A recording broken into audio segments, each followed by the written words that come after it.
Well, that's next week. Right now, we've the first in a series of Soundtrack. In 1982, British troops were sent to war. For many, it was their first conflict overseas.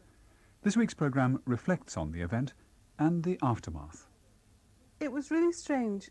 We had an invitation out to dinner, and that was when the news had broken that the Argentinians had invaded the Falklands. And the men all thought it was terribly funny, and they were laughing about it and saying, "Oh, you trust the Marines. We would have fought to the last man, and we wouldn't have surrendered." And it was we women. We just didn't think it was funny. We took it very, very seriously, and we got quite cross with the men, who obviously thought it was all going to be blown over very quickly and sorted out diplomatically.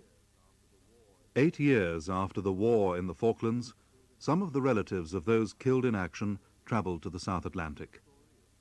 This is the story of 3 women and their 7 days in Stanley. The reason I'm making this trip to the Falklands is because my son Robert is now 8 years old.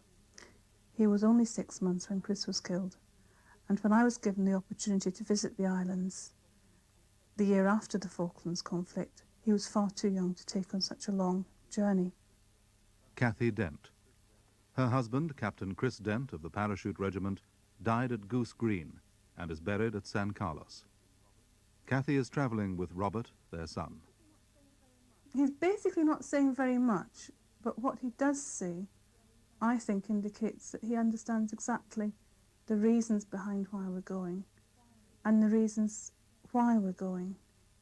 He said only yesterday in the car that he believes in spirits, and since God can't be with everybody all the time but has to split himself up into hundreds and millions of little bits, he reckoned his dad did more or less the same.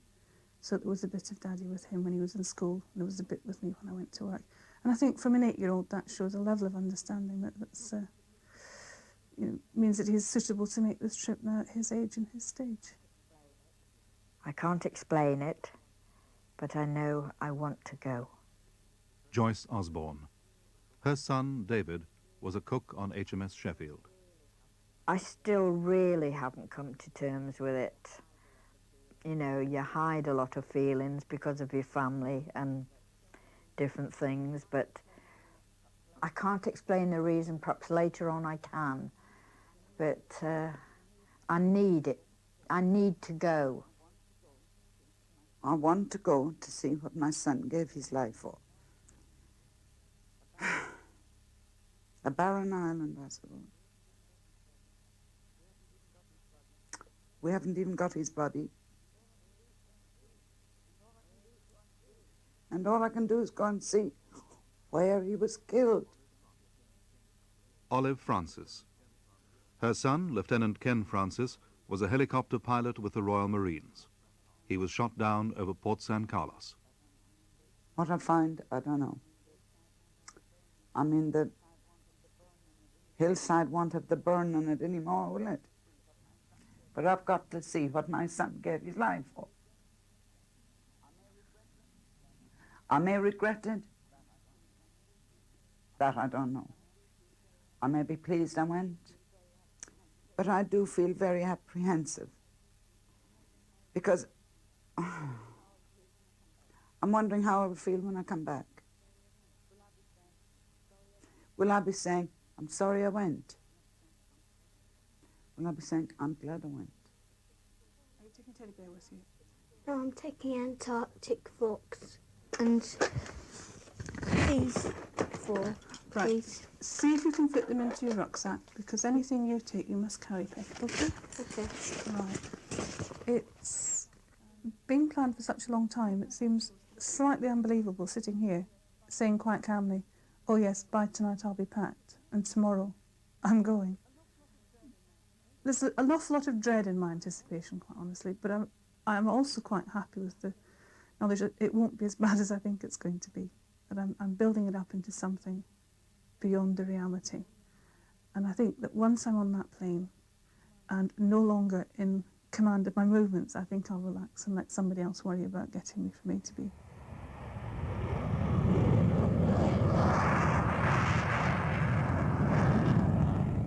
Welcome on board this TriStar of 216 Squadron for your flight initially to Ascension. Flight time will be 8 hours 20 minutes at a height of 35,000 feet. I'm a little bit frightened because it's only the second time that more or less that I've travelled on a plane. It's late when we went off from Prize Norton, and I think some of us are getting tired but restless too. We can't seem to settle down. I think we're all thinking the same. I think it's why we're going to the Falklands, and all of that thoughts come back to 1982, those horrific months when, you know, things started to happen. It came to the day that the Sheffield was to sail. It was in the November, where they were setting sail. They were going to do 6 months' duty in the Gulf, so we knew nothing of the Falklands then. And David was due to be on duty early, on the early shift, so he had to be up at 2:30. So we got up, and I went to the door with him, and I said, "Take care of yourself," and his last words, "You know me, Mother, I always take care of myself." And he went out through the gate and round the corner, and it's the first time whenever he's gone round the corner, he's always turned back and waved. But this day he never did, and it was hard to understand why he didn't. Anyway, later on in the morning, we'd promised him that we'd go down to the Round Tower and see the ship off. So we were there, 8 o'clock she was supposed to sail. My husband said, "Here she comes." And there she was, coming slowly out of port. And we waved. We think we caught a glimpse of him down in the porthole. We can't actually be sure of that because I suppose all sailors look the same. But to us, we felt as if it was him that we saw in the porthole. And then we followed right down along the promenade. And we followed right to the end, right until she was out of sight. And in fact, we couldn't get our eyes off her. We kept on saying, "Just a little bit further, we'll walk." Perhaps it was to us a feeling, perhaps we knew deep down something. And they were due back on the 6th of April in 1982. But of course in April he was diverted to the Falkland Islands. The Foreign Office in London say a group of Argentines landed on an island in the disputed Falkland group at the weekend and established a camp. Argentina claims sovereignty of the islands. Como el pueblo argentino, si quieren venir, que vengan, le presentaremos batalla. The Ministry of Defence has announced a total exclusion zone around the Falkland Islands starting on Friday. Any Peace aircraft or ships is our common cause. In the interest of finding a solution, I've asked Secretary Haig to return shortly to Argentina for further... Here in Buenos Aires, it's only seconds away from the deadline set by the British government. 1 in the morning local time. Within the past few minutes, the Ministry of Defence have announced that British aircraft have taken action against the airstrip at Port Stanley on the Falkland Islands. There are no more details at the moment. I'm not allowed to say how many planes joined the raid, but I counted them all out, and I counted them all back. Their pilots were unhurt, cheerful and jubilant, giving thumbs-up signs.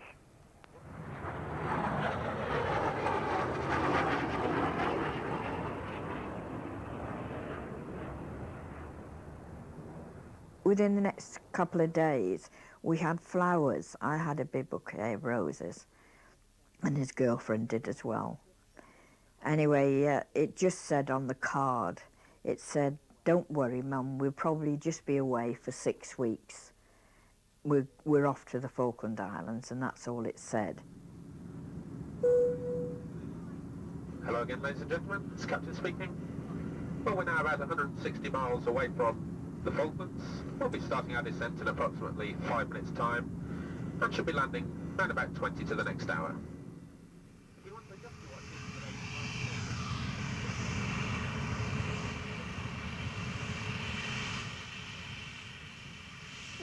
it's a wonderful feeling to be here at last, and to know that there's so many things we are going to see. And now I think everybody just wants to go and rest and have a talk, get to know our hosts and all that. This is my first day in Falkland Islands, and haven't got over the initial shock of what they'd all lost their life for. It just looked like a barren, boggy, hilly island. Nothing there. Robert and I arrived here in the Falklands last night. It was light very early this morning, and when we got up and looked out, it was beautiful. You were looking across nothing to the water, and beyond that, the hills. Empty's the wrong word, but you were very aware of looking across water to nothing. It's not desolate, that's the wrong word. It's more a case of almost a friendly emptiness. It's there, but it's there for you if you want it. It's not forbidding in any way. Oh dear. The people I'm staying with on the island are Rosemary and Peter King and Roxanne, their daughter. We're going to have supper soon, and they're going to show me photographs after of all what happened during the war and that, and talk about different things, which will help me an awful lot to understand a lot more things. Where is this picture? That's the memorial on Tumbledown. And that one? That's the same, it's just, just slightly different. But there's me in the middle of Stanley when they actually bombed the airport with these £21,000 bombs. And it was so noisy, it was just like the whole world had blown up. And then actually the Sheffield was the first to go. And I think when the Sheffield went, that was the beginning of an awful lot of concern for people. Because nobody expected, I thought, a few little shells on Pebble Island. I didn't expect a ship to go down. I couldn't believe it. It was a terribly confusing time to be sitting in town amongst the enemy as they were. And here there were these terrible things happening. And you thought, well, is it all worth it? You know, should we just give it up and get out or whatever? But I think it was the right thing to defend, even though it was a long, long way. I mean, coming on that plane over, I mean, it seemed we were never going to get here. But no matter how far it is or wherever it is in the world, I think Britain has the right to defend. Robert and I are now going off to Goose Green with other members of the party. And this really, for me, I think, is my whole reason for being on this trip. It's also the place where Chris died. And I found it helped me when I came out the first time.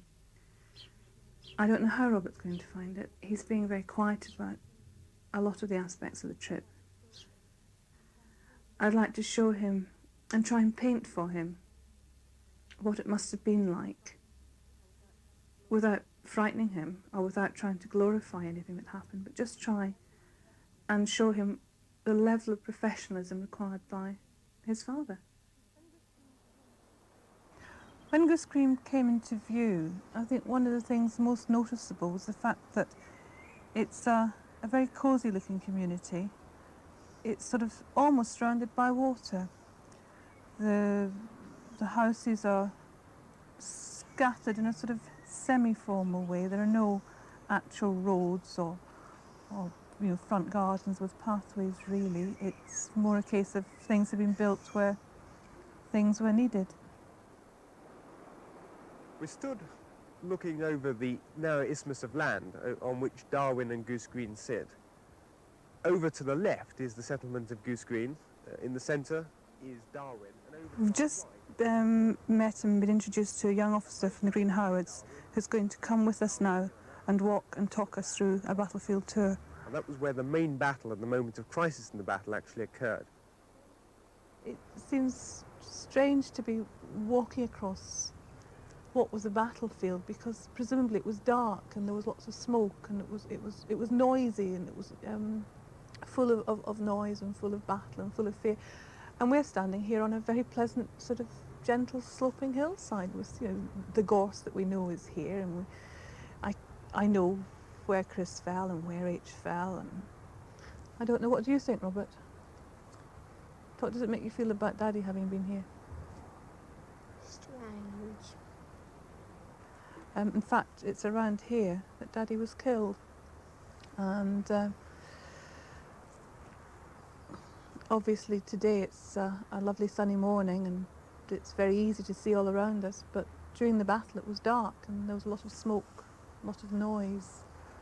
Can you visualise soldiers here and guns and? Yeah. Can you Just though. only just though? I wouldn't be making this journey if I wasn't taking Robert, and the whole thing really is targeted at Robert. I think he has quite a lot of confidence and self-esteem. He's always known about his father. We've always talked about Chris and identified certain things as being Chris's or Daddy's. And I just hope that this will give him a slightly larger knowledge of his father. We visit both sets of grandparents regularly, so he knows all about his father's home in Northumberland. He's walked the places his dad's walked, he's played in the garden his dad's played in. So he's seen the various elements that have, you know, been his father's professional life. And now I'm hoping that by giving him another picture of where his father didn't exercise but actually practiced what he'd been trained to do, I'm hoping that will give him a deeper understanding of a man he only knew for 6 months.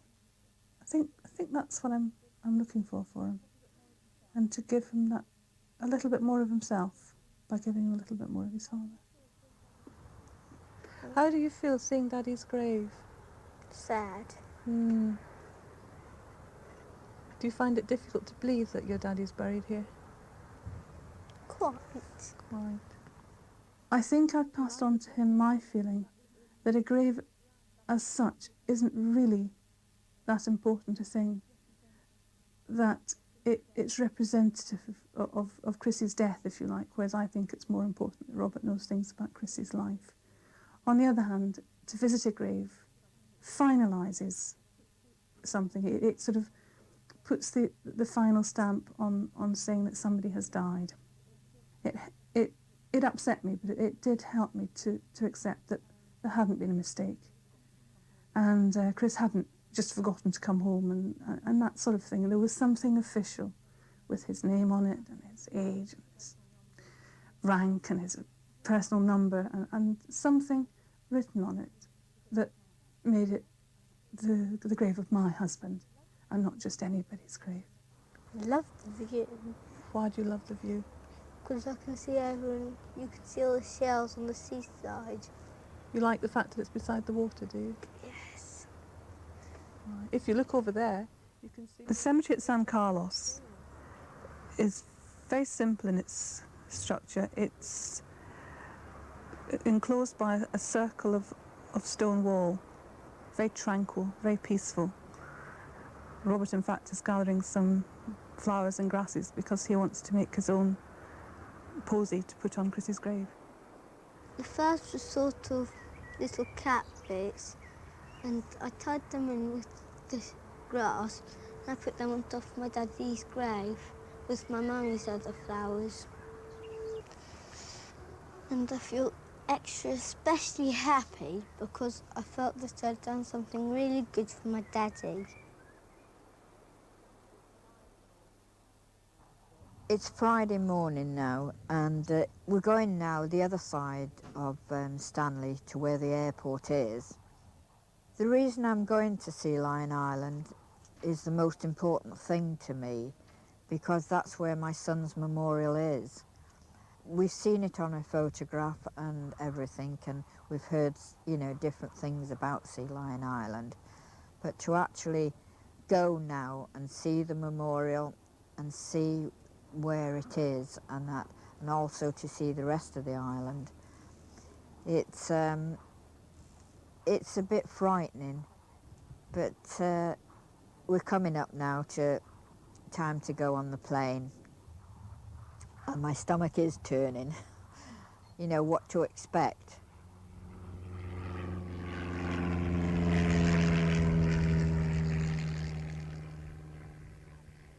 When it actually happened, I had 3 dreams. The first one, I could see something coming towards the ship. And I says to my husband the next night, oh, I had a funny dream last night. I said, I saw something coming to the ship. Something's going to happen. He says, oh, don't be silly. He's just on your mind. Anyway, the second dream, it was coming nearer. And then I saw a missile.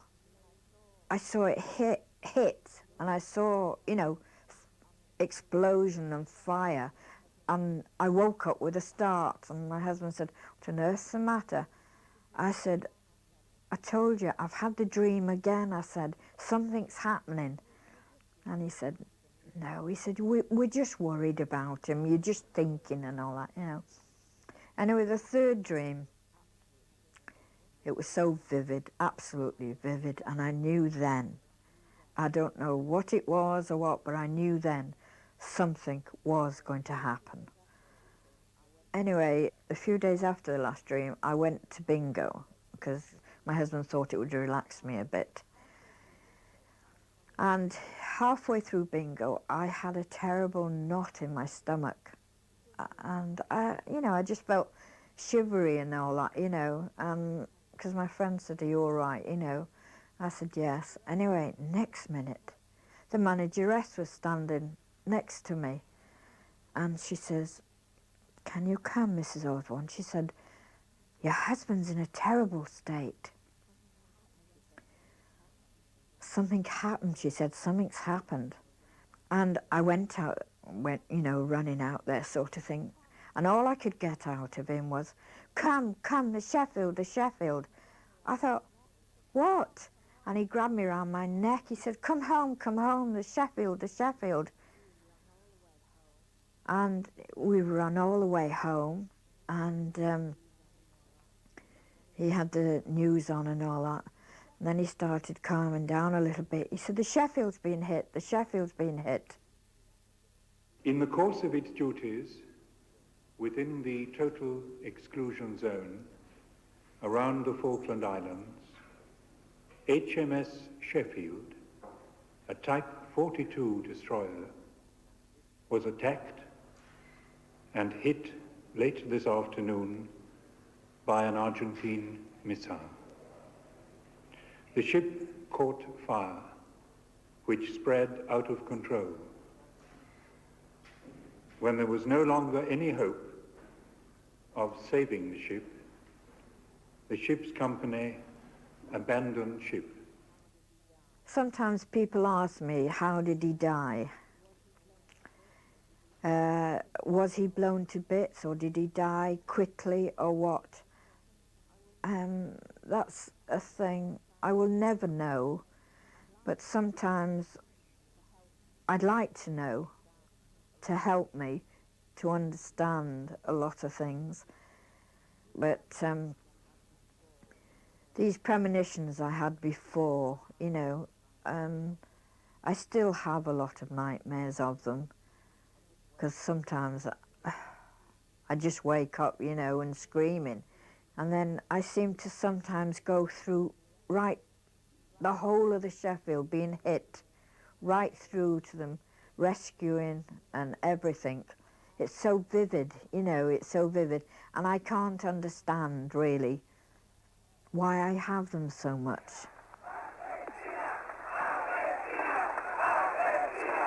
It was a funny thing. Even though it had happened, you couldn't stop watching the television. It was just as if you were drawn to it. You had to watch whatever was going on about the Falklands War. And my vivid memory is of a crowd in Argentina with a very fat lady shaking her fist and calling different names. I don't understand the language.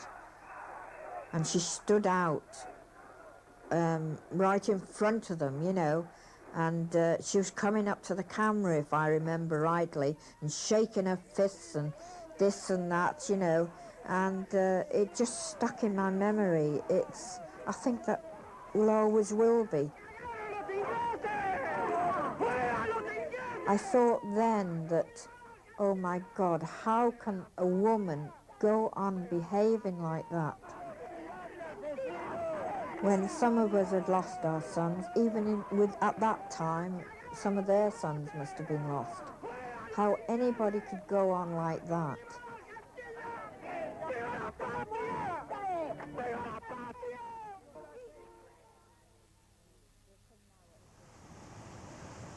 We've come now up to where the memorial is, and this is the reason that I came to the Falkland Islands, to actually see the HMS Sheffield Memorial. And now I'm here. It's a funny feeling, but it's a peaceful feeling to actually see the memorial in front of me now, all made up out of stones all round, and on the top is a beautiful wooden cross. And to look just out there and see across over the memorial the peacefulness of the sea and everything. And there's nowhere really to go. It's just rocks down, and you know, the view is just the sea.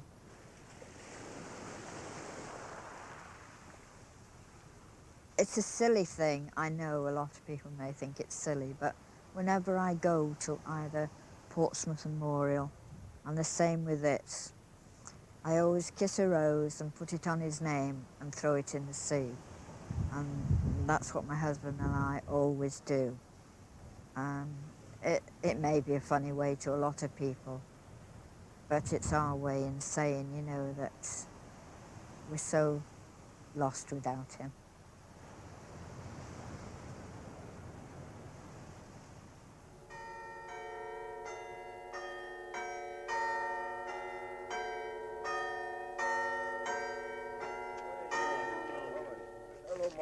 How are you?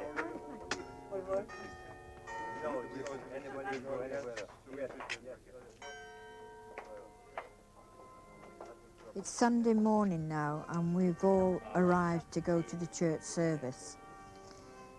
They call it a cathedral, but it's more like a parish church. I mean, even in the inside is like a parish church.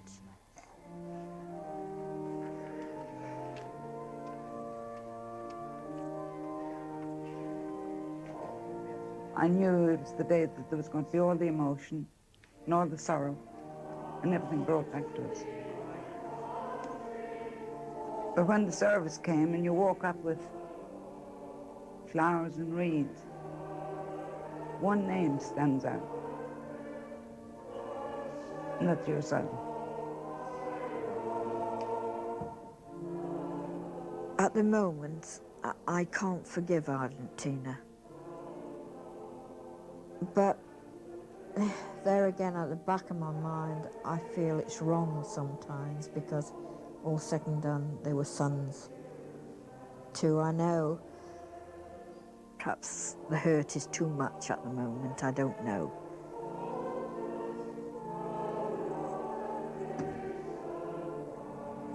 I just kept thinking all the time the worst was still to come.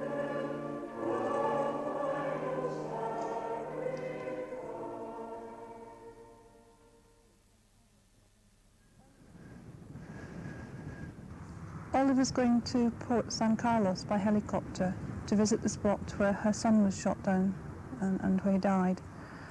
It must be very hard for her, and I hope she feels the benefit of visiting that area. It will hurt, because I know how I felt when I stood where Chris fell, and in some ways it makes the death final and fact, and then you can start to come to terms with it. And I think she'll feel much better for visiting the area and have a much better understanding of her feelings.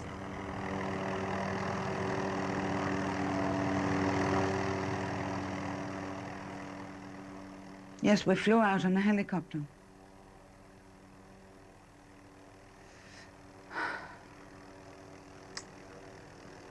Our pilot, who was an ex-Royal Marine helicopter pilot, flew right in the side of the little cairn on the side of Port St. Carlos Hill with our son's name in it and 2 other Royal Marines. They were killed that morning. As I saw it, I thought, this is what Ken saw that morning. That's where it started and that's where it finished. But the burn marks, the remains of the helicopter in the gorse were no longer there. I'm glad to say. But as I looked round me, I thought, why had he to die here?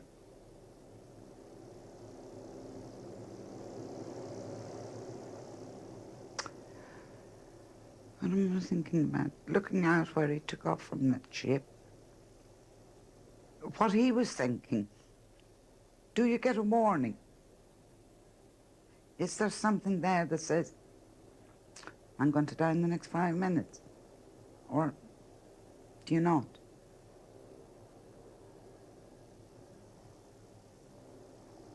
People do forget, and they have forgotten. And every time, it's the cream that is killed. The old phobies are still up there with their scrambled egg round their hands. They got that lot killed, and they're there to still get the next lot killed. That's how I look at it. My views will never change about the war. Never. I could repeat to my dying day that it should never have happened. It should never have happened. It should never have happened. My needle is stuck, but it has happened. It did happen. There's a lot of children without their fathers. There's a lot of wives without their husbands. And there are a lot of parents without their sons. Just because a government go around blind or something. Or there's something to it. Now, whether they were blind or they just wanted it to happen, I don't know. And we won't know, because they won't let us see anything for 30 years, and then they'll cut up or shred up what we could find out. And that Belgrana should never have been hit, because once that was hit, they knew there was no going back.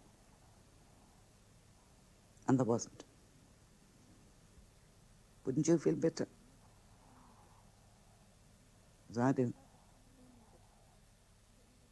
I've never been bitter.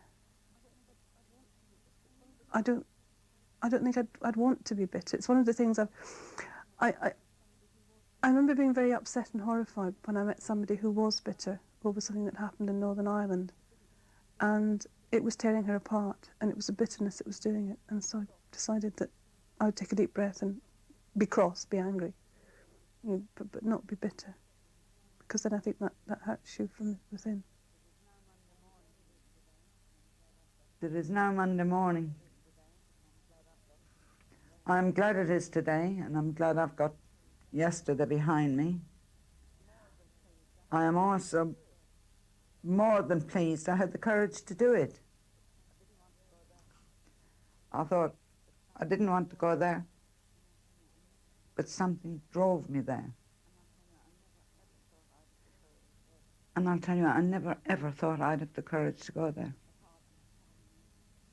Because at heart I'm a coward. But I made it.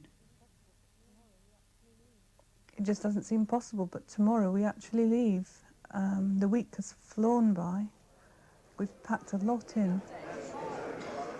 Ladies and gentlemen, may I have your attention, please? You will shortly be taken from the lounge to board your aircraft for your flight to Brighton on via Ascension.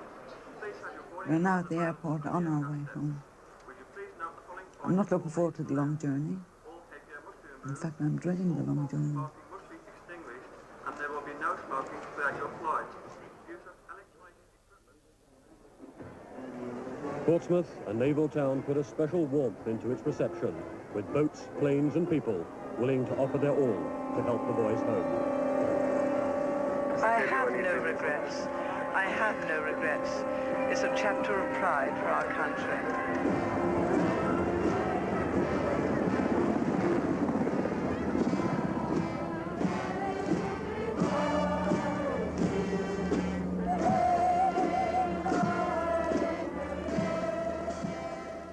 Yes, I remember when the task force returned from the Falkland Islands with all this jingoism, sirens going.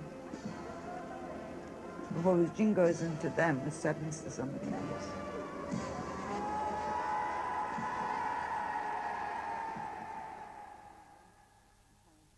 Yes, we're now back in England and home.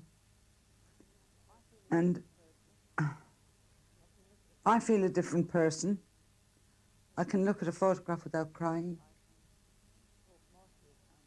And I can talk most of the time without getting upset.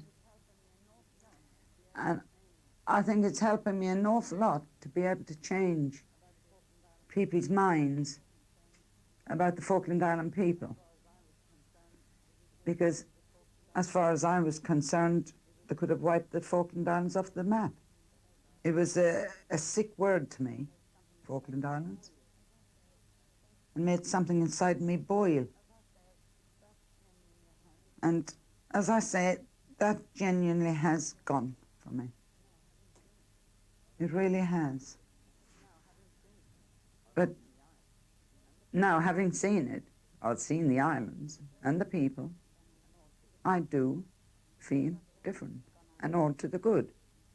All that bitterness has gone out of me. But it doesn't alter the fact that I still, and will for my dying day, feel bitter against our government. They shouldn't have put us through it or the Falkland Islanders through it. Now I'm back. It'll be good to see our friends here again and talk to them about the visit. And I suspect Robert is going to be very vocal in class for the next 2 or 3 weeks as he shares his experience with his friends. And basically I think it's going to help him with general confidence and possibly better understanding of himself and some of his feelings, because sometimes I know he does find it difficult without a dad around. And I think this might possibly just give him an extra inequality, if you like, to get on with life and to look forward. I'm now back at home and in my own front room. It went so quick being away. Sometimes it's like a dream that I hadn't been, but I know I have. Looking round at all my things that I've got belonging to David and his photographs and that. Part of me will always be in the Falklands and the other part here. But I know one thing, I am really, really glad that I went to the Falklands, because a few weeks before I went, I was really thinking of backing out. But my husband said, no, go, I think you will find what you're looking for. And I did.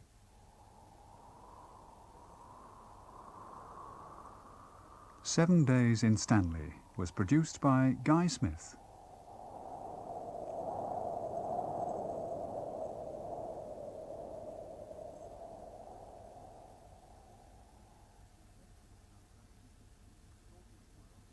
Next week's soundtrack features the extraordinary world of the transvestite. We meet the men and their families in Sisters Under the Skin.